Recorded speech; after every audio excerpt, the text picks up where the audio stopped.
persilahkan kepada Profesor Dr. Eli Maliah, MSI, untuk memaparkan materi pada webinar hari ini.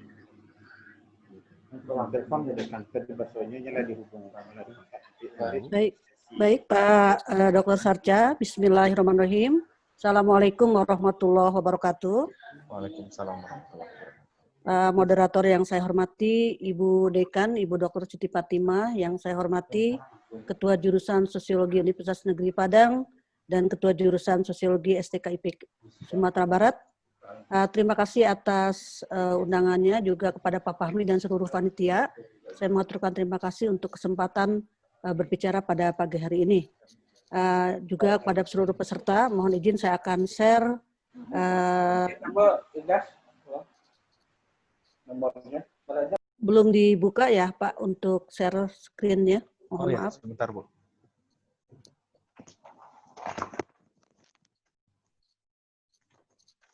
Oke. Share screen-nya.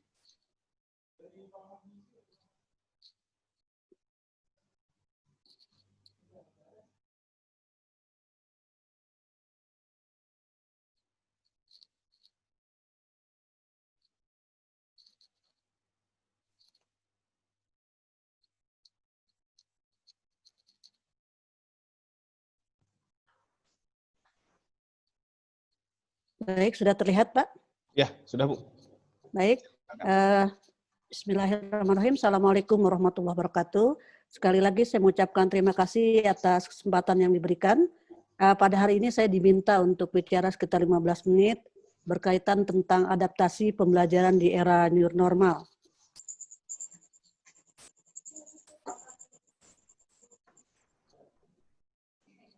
Ada dua hal yang ingin saya bicarakan. Yang pertama adalah bagaimana pengalaman kita pembelajaran di masa pandemi kemarin. Kemudian ada adaptasi pembelajaran di era new normal. Saya singkat menjadi adaptasi pembelajaran baru. Nah, ini Ibu Bapak semua, pengalaman Ibu-Ibu dan Bapak-Bapak baik di persekolahan maupun di perguruan tinggi dalam pembelajaran masa pandemi kemarin. Saya berumpamakan dulu sebelum masuk ke sana, bahwa kita semua sekarang ini berada dalam badai yang sama, namun tentu saja dalam kapal yang berbeda. Itu artinya apa? Kita sekarang ini, COVID-19 ini menjadi global pandemik. Kita mengalami badai yang sama karena ini memang terjadi di berbagai negara di belahan dunia yang menimpa negara maupun manusia. Namun setiap negara atau setiap masyarakat atau setiap manusia memiliki cara yang berbeda untuk mengatasinya. Banyak hal yang mempengaruhi tentang bagaimana cara mengatasi global pandemik ini. Antara lain mungkin kita ketahui bahwa tentu saja ada bagaimana kebijakan pemerintah dan bagaimana kita sebagai masyarakat untuk menghadapi hal tersebut. Fakta yang membuktikan bahwa COVID-19 menerpa dunia, Ibu Bapak semua, bahwa hasil laporan UNESCO kemarin, khususnya di bidang persekolahan, sekitar dari setengah populasi siswa di dunia ini sekarang tidak bersekolah karena pandemi COVID. Artinya mereka belajar dari rumah. Kemudian UNESCO juga melansir bahwa 850 juta siswa di 102 negara ini tidak sekolah karena corona, gitu ya. Kemudian di Indonesia bahwa ada sekitar siswa SD, SMP, dan SMA sekitar 35,3 juta, kemudian mahasiswa sekitar 8,1 juta, totalnya adalah 33,4 juta yang sejak Maret kemarin masih darum atau belajar di rumah. Nah, kemudian juga fakta terhadap COVID juga membuktikan bahwa hampir 1 miliar orang terancam kelaparan akibat coronavirus ini, kemudian 4,5 juta terinfeksi, kemudian ini sampai kemarin ya sekitar 2 Juni, 286.400 meninggal dunia, yang sembuh hanya 1,5 juta saja. Kemudian di Indonesia, ini ada lebih dari yang sekarang itu hampir tiap hari bertambah sekitar 1.000 sampai 1.500 orang yang positif COVID ini. Nah, dari ilustrasi sebagai kapal, kita di dalam badai yang sama, di dalam gelombang yang sama, ini tentu saja bagaimana kita melihat ketika kita keluar dari badai tersebut, bagaimana kecakapan nahkoda kapalnya, kemudian dalam kondisi kapal apa, apakah kita dalam kondisi kapal nelayan, kapal pesiar, atau kapal boot dan lain sebagainya, tentu saja akan mempengaruhi bagaimana cara kita bisa keluar. Termasuk juga jumlah penumpang kapal. Indonesia dengan jumlah penduduk yang besar, dengan jumlah siswa yang besar, tentu akan berbeda cara mengatasinya dibandingkan negara Singapura misalnya, atau negara-negara lain yang lebih kecil daripada Indonesia. Kemudian juga tentu saja ini berkaitan dengan ketahan bencanaan penumpang di dalam kapal itu, ketahan bencanaan masyarakat, warga negara di sebuah negara. Juga tentu saja berkaitan dengan perbekalan. Perbekalan di sini, misalnya kenapa Indonesia sampai lockdown, telat mengatakan lockdown, karena banyak hal yang harus diperhatikan. Karena tidak kesiapan terhadap perbekalan kita. Kalau lockdown betul-betul berarti pemerintah harus menjamin ketersediaan pangan dan seterusnya. Maka di Indonesia diperlakukan adalah PSBB kemarin. Ya, daily ilustrasi tersebut ini berlaku dalam proses belajar mengajar. Ketika COVID datang, kita memang sudah didengung-dengungkan memasuki revolusi Indonesia 4.0, tetapi itu baru sebatas teoritis, baru sebatas pengetahuan. Tetapi begitu COVID masuk, mau tidak mau, semua kita beralih pembelajaran dari pembelajaran offline menjadi pembelajaran online. Nah, untuk itu tentu saja mengatasi ini bagaimana kecakapan gurunya pada saat tiba-tiba ada tsunami dari bencana corona ini. Kemudian juga bagaimana kesiapan sarprasnya, sarana prasarananya, juga kesiapan siswa, baik kesiapan peralatan yang dimiliki siswa maupun kesiapan mental siswa. Juga tentu saja adalah dukungan orang tua. Nah, di sini agar kita bisa keluar tidak terdampak COVID berkepanjangan. Jadi bagaimana cara mengatasinya? Nah, Ibu Bapak, seperti saya katakan tadi, belajar dari pandemi ini, tadi kita sudah mengenal bahwa sejak awal digulirkannya istilah revolusi Industri 4.0, kita hanya tahu secara teoritis, tetapi tiba-tiba ada pandemi COVID, maka kita mau tidak mau berada di dalam era ini dan teknologi menjadi bagian penting di dalam era ini. Kemudian juga kita sering mendengar istilah-istilah bahwa keterampilan abad 21. Nah, ini mau tidak mau dari pandemi ini kita memang berada bagaimana cara melatih keterampilan abad 21. Antara lain penggunaan teknologi, kemudian kemampuan komunikasi, kemampuan berpikir kritis dan sebagainya. Kemudian pandemi juga memperpendek jarak kita. Ya, sekarang saya tidak harus susah-susah datang ke Universitas Negeri Padang, tetapi dari rumah saya bisa berbicara, bisa berkomunikasi langsung dengan teman-teman di UNP dan teman-teman guru di Sumatera Barat. Ini memperpendek jarak. Kemudian membangun kampung global, mau tidak mau ini kita tidak, sekarang ini kita berada di dalam frekuensi yang sama di dalam dunia maya. Seolah-olah tidak ada batas negara, tidak ada batas provinsi, kita berada di dalam komunikasi yang sama. Kemudian pandemi COVID juga memaksa kita untuk membangun kembali nilai-nilai persaudaraan kita, nilai-nilai solidaritas, karena memang begitu pandemi ini modal sosial yang dimiliki oleh masyarakat kita terus tiba-tiba terbangun kembali. Sumbangan yang muncul atas dasar kesadaran dan lain sebagainya terkumpul dengan baik. Kemudian membangun adaptabilitas, tentu saja tadi adalah penyesuaian, termasuk bagaimana kita menyesuaikan perilaku hidup sehat, bagaimana kita menyesuaikan pembelajaran dari offline menjadi online. Nah, hasil pengamatan dan survei kemarin bahwa belajar masa pandemi atau belajar dari rumah ini ada 3 jenis guru atau sekolah atau siswa yang kita dapati. Yang pertama, guru atau sekolah atau siswa yang memang sudah praktik belajar secara daring. Mohon maaf, bisa di-mute. Pokoknya lah.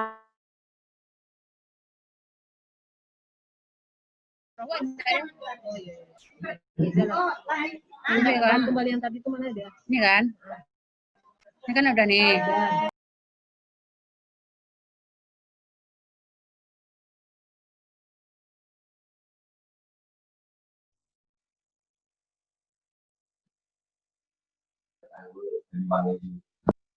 Halo. Ya, halo, Ya, betul. sudah.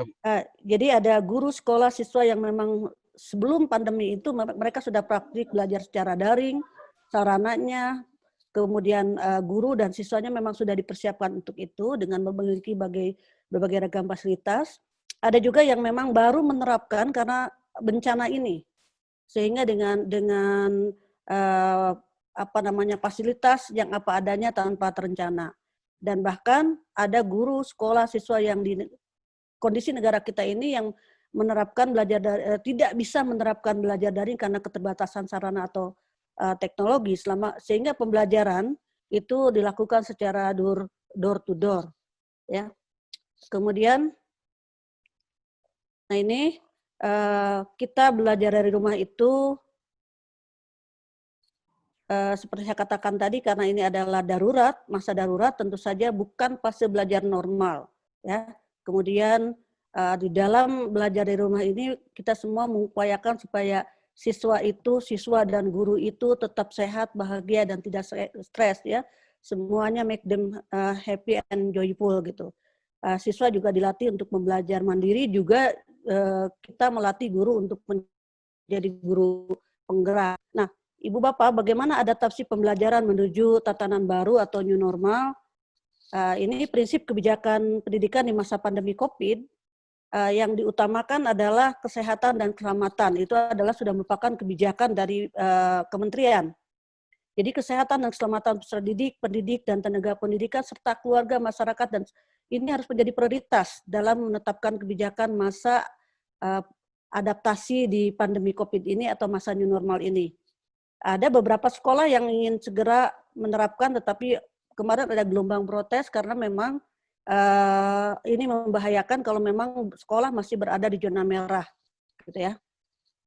Ini yang kebijakan per Juni 2020 kemarin masih ada 98 kota sebetulnya yang masih zonanya zona hijau, tidak terdampak, maka pembelajaran bisa dilakukan secara online.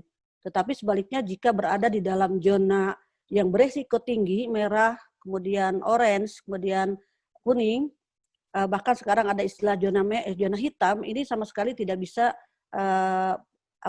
pembelajaran dilakukan secara daring gitu ya, dari rumah. Ini sudah merupakan kebijakan kementerian.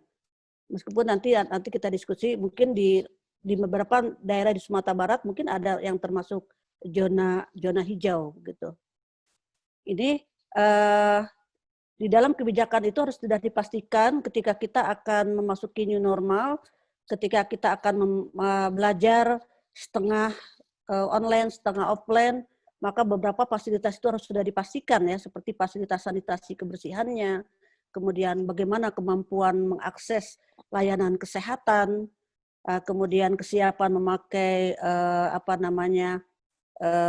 alat-alat APD, alat pelindungan diri, juga bagaimana kita harus mempunyai alat termogan, kemudian juga pemetaan warga yang tidak boleh melakukan kegiatan di kampus, misalnya memiliki kondisi medis yang tidak sehat, ya tidak boleh masuk ke kelas, kemudian akses transportasinya juga harus tetap menjaga jarak, kemudian kita juga harus melihat riwayat zonanya dari daerah mana anak kita berasal. Kemudian juga di sekolah itu wajib ada gugus tugas dan seterusnya. Ini adalah kebijakan. Kemudian juga saya tidak akan bacakan lagi, bisa nanti lihat di saja. Kemudian yang paling penting bahwa kegiatan di sekolah itu ini harus memperhatikan 3C ya. Di sana harus memperhatikan 3C, yaitu kita harus menghindari ruang tertutup, kemudian harus menghindari kerumunan, dan tentu saja harus jaga jarak. Kemudian peralatan yang digunakan pun harus disinfeksi setelah dipakai oleh setiap pengguna. Jadi betul-betul harus diterapkan secara ketat dengan protokol COVID ini. Karena apa? Mau tidak mau, suka tidak suka, virus itu masih ada di sekitar kita, begitu ya. Selanjutnya hal-hal yang prinsip yang harus kita lakukan berdasarkan kebijakan tersebut. Yang pertama adalah kesehatan keselamatan siswa, guru, teknik harus menjadi perhatian utama. Kemudian sekolah jangan sampai menjadi klaster baru penyebaran pandemi COVID-19. Kemudian tahun akademik tetap berjalan sesuai kalender akademik. Kemarin sudah dimulai dengan penerimaan siswa baru, kemudian MPLS dan sebagainya dengan cara daring di beberapa daerah, mungkin ada juga yang offline, setengah offline, setengah daring. Kemudian pembelajaran tetap berlangsung dengan mengutamakan daring, kemudian teori secara daring sampai akhir semester atau sampai ada arahan lebih lanjut dari gugus tugas percepatan. Ini prinsip yang disarankan berdasarkan kebijakan kementerian. Sehingga arah kebijakannya ini saya adaptasi antara perguruan tinggi dengan persekolahan. Jadi arah kebijakannya adalah pembelajaran daring atau BDR, belajar dari rumah. Kemudian kalau belajar teori dengan daring, layanan administrasi dengan daring, bimbingan mahasiswa atau bimbingan siswa dengan daring, wisuda atau upacara kelulusan juga dengan daring, praktikum dengan daring juga, kemudian penelitian tugas akhir diarahkan untuk mahasiswa itu studi data sekunder, bila pun harus ke lab kalau untuk mahasiswa, itu tentu saja menggunakan protokol yang ketat. Kemudian juga praktikum yang tidak tergantikan digeser kemungkinan ke akhir semester lagi. Mudah-mudahan saja pandeminya sudah berakhir.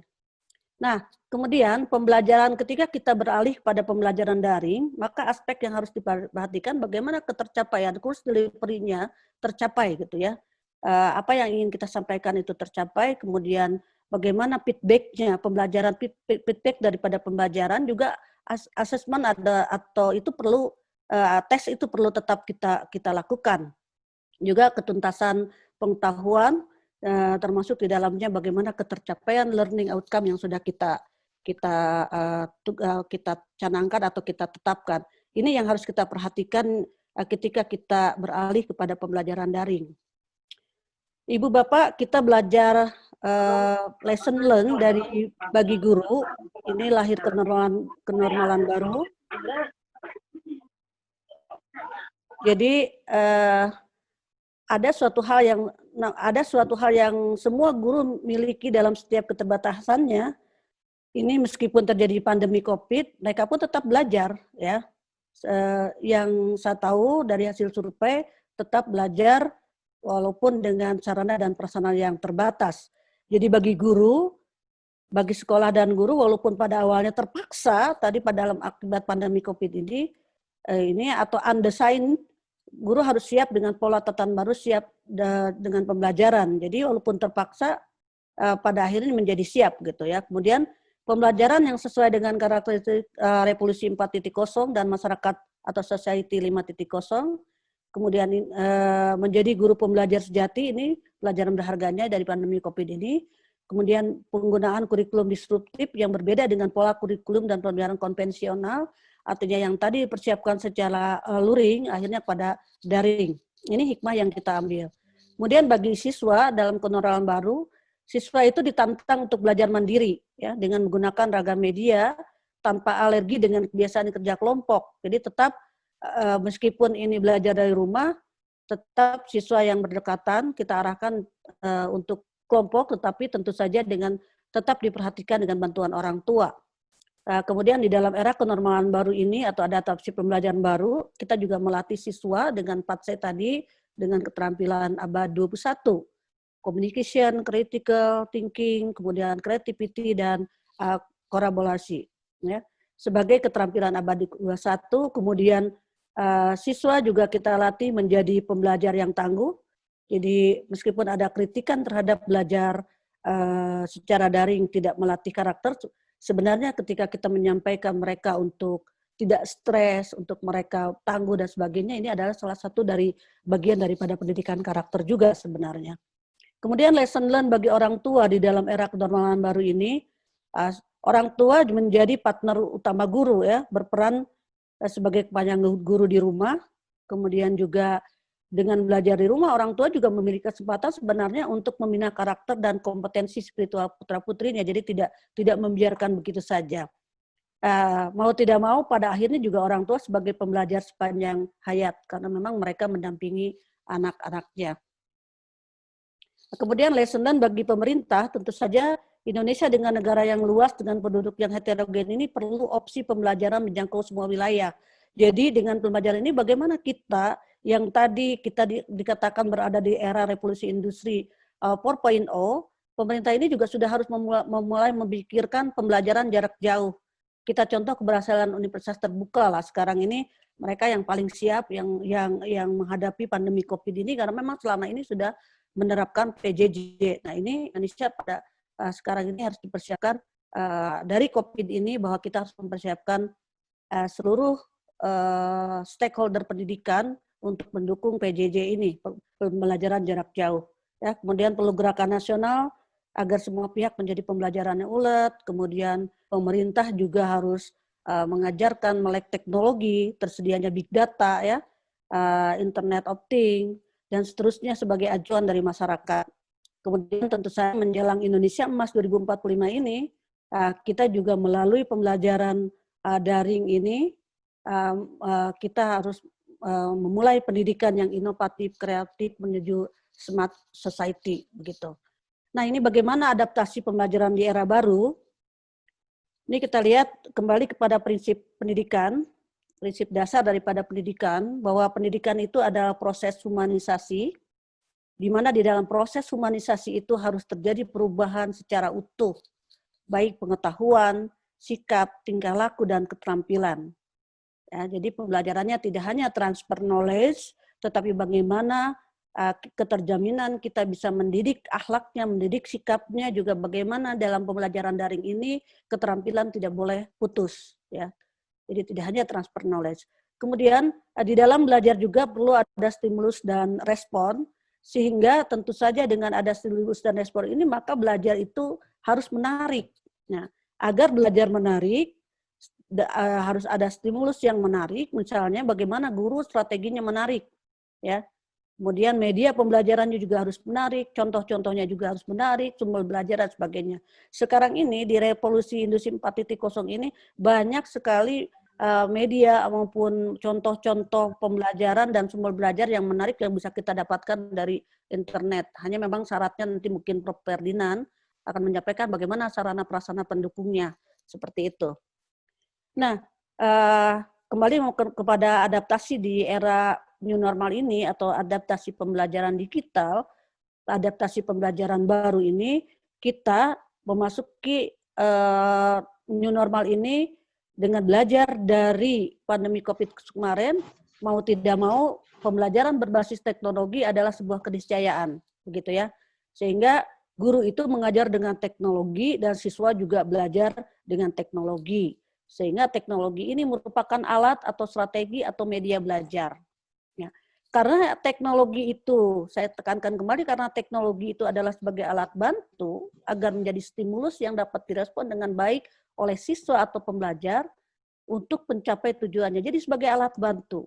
Nah, sebagai alat bantu tentu saja tidak menggantikan peran guru. Sehingga kalau tidak menggantikan peran guru, maka bagaimana guru berperan untuk mengendalikan teknologi tersebut, ya. Jadi, pembelajaran berbasis teknologi itu tetap dalam menggapai tujuan pendidikan dan atau tujuan pembelajaran. Nah, tentu saja memasuki era normal ini, kita harus memadukan strategi pembelajaran dengan apa yang disebut dengan blended learning. Bu Bapak kan selama ini mengenal blended learning.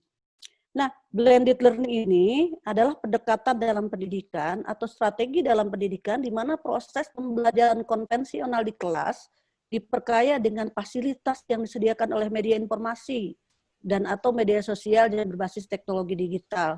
Jadi Ibu Bapak tidak harus menggunakan misalnya Zoom karena mahal. Bisa saja menggunakan media sosial WA, bisa saja menggunakan media sosial Instagram, bisa saja dengan Twitter dan lain-lain media sosial, tetapi tentu Ibu Bapak harus punya perencanaan yang bisa di-guide. Saya tidak akan memutarkan, nanti ini akan diberikan pada panitia. Ini bisa langsung Ibu Bapak lihat di YouTube apa sih yang sebenarnya blended learning itu. Jadi karena waktunya terbatas. Selanjutnya, dari blended learning ini tentu saja plus minusnya ada. Apa plusnya? Ini melatih kemandirian siswa. Ya, jadi dengan blended learning, guru mempersiapkan pelajaran secara teknologi, kemudian diberikan kepada siswa. Ini siswa menjadi mandiri, ya. Tentu saja kalau melatih kemandirian ini mendukung Merdeka Belajar yang dicanangkan oleh Kementerian yang sekarang sudah masuk kepada fase kelima. Kemudian juga mendukung kolaborasi antar siswa. Kalau mendukung kolaborasi, tentu di sini melatihkan keterampilan kolaborasi dan komunikasi, ya. Kemudian juga perluasan materi, karena apa, tidak terbatas pada textbook. Kita bisa menggali sumber-sumber yang ada di media internet atau media sosial lainnya. Kemudian mau tidak mau, tadi seperti saya katakan, kita harus melek digital atau digital literasi. Jadi melatih keterampilan digital baik guru maupun siswa maupun awak. Ya, kemudian efektivitas dan efisiensi dengan time of management yang jelas, karena misalnya Zoom dibatasi dan sebagainya, kita suka on time itu sangat diperlukan. Kemudian minusnya tentu saja ada jika tidak sesuai rencana, tentu tujuan pembelajaran tidak tercapai. Tetap harus ada perencanaan. Jadi kalau mahasiswa atau siswa kita tidak di-guide dengan bagaimana melek teknologi, salah-salah mereka menggunakan teknologi yang berdampak negatif gitu ya. Tentu saja minusnya juga adalah memerlukan biaya dan akses internet. Saya hari ini membaca beredar di media sosial, ada seorang anak yang ditugasi oleh guru untuk akses internet, kemudian menguploadkan data dan sebagainya. Kemudian ketika datang ke warnet, ditanya berapa harganya, itu harganya 24.000, sementara anak hanya punya uang 5.000, akhirnya dia balik lagi dengan rasa sedih. Nah ini bagaimana? Minusnya itu adalah memerlukan biaya dan akses internet yang tidak murah. Kemudian kita juga minusnya sebagai guru sulit melihat gestur. Saya sekarang berbicara seolah-olah berbicara sendiri karena saya tidak tahu ibu bapak apakah mendengarkan saya atau tidak. Saya tidak bisa melihat langsung gestur daripada ibu bapak, termasuk ibu bapak juga tidak bisa melihat gestur saya, begitu ya. Kemudian minusnya lagi ketika kita menjadi ketergantungan terhadap teknologi. Ya ini minusnya. Sehingga apa yang diperlukan di dalam adaptasi pembelajaran baru ini, tentu kita adalah perlu updating keterampilan digital kita. Kemudian perlu updating dari perangkat digital yang kita miliki. Juga tentu saja kita perlu update pengetahuan, update model, update media, update metode dan alat evaluasi. Kemudian kita perlu perencanaan terintegrasi baik daring dan luring. Ini kegiatan-kegiatan ini tentu kita memerlukan workshop ya. Kemarin teman-teman sudah workshop bagaimana membuat pembelajaran berbasis digital. Di sini ada ahlinya Pak Grandri, anak muda yang memang bisa merancang kegiatan-kegiatan pembelajaran berbasis digital. Dan tentu saja kita memerlukan waktu ekstra untuk pendidik itu untuk merancang semuanya ini. Baik Ibu Bapak, di ujungnya ini kita ada refleksi sedikit bahwa adaptasi pembelajaran baru ini, sekali lagi seperti saya katakan, mempertegas keberadaan kita di era revolusi industri 4.0, kemudian mempertegas perlunya keterampilan abad 21, juga mengingatkan kita untuk perilaku hidup bersih dan sehat, serta mempertegas jarak dan waktu bukanlah halangan untuk belajar.